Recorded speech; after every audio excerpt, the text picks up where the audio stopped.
Bundy's world was built on lies. Brief pause. From the moment he was born, deception surrounded him.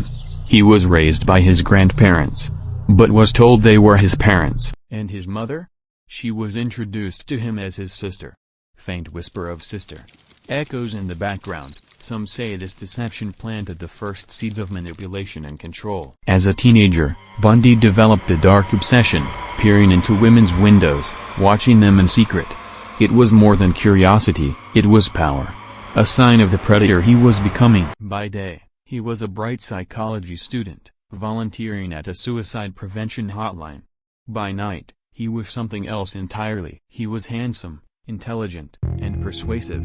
No one suspected what lurked beneath. Ted Bundy had already begun his descent into darkness. The world just didn't know it yet. Early 1974.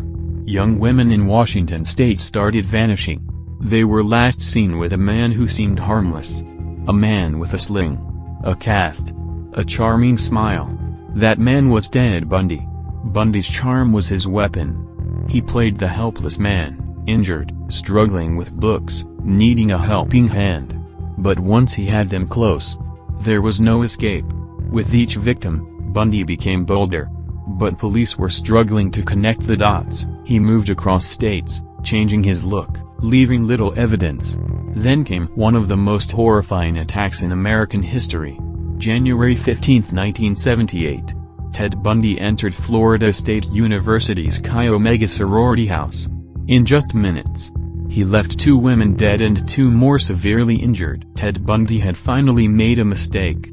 And soon, the world would know his name. August 1975. A routine traffic stop in Utah changed everything.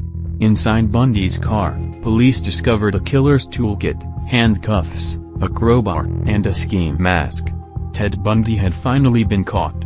Or so they thought. June 7, 1977. Bundy, allowed access to the law library, saw his opportunity. With guards distracted, he made his move, jumping from a second-story window. By the time they realized, he was gone. 6 months later, Bundy did the impossible. Starving himself to slip through a hole in his jail cell ceiling, he crawled into the ventilation system, escaping into the night.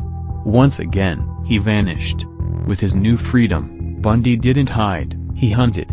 In Florida, he committed his most savage crimes yet, leaving behind a trail of terror. But this time, the law was closing in.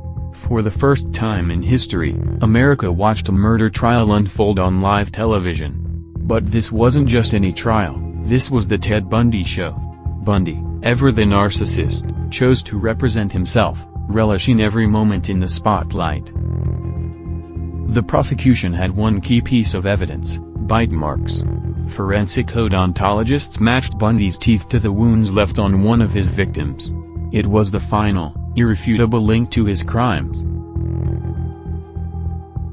On July 24, 1979, the verdict was clear: Ted Bundy was sentenced to death.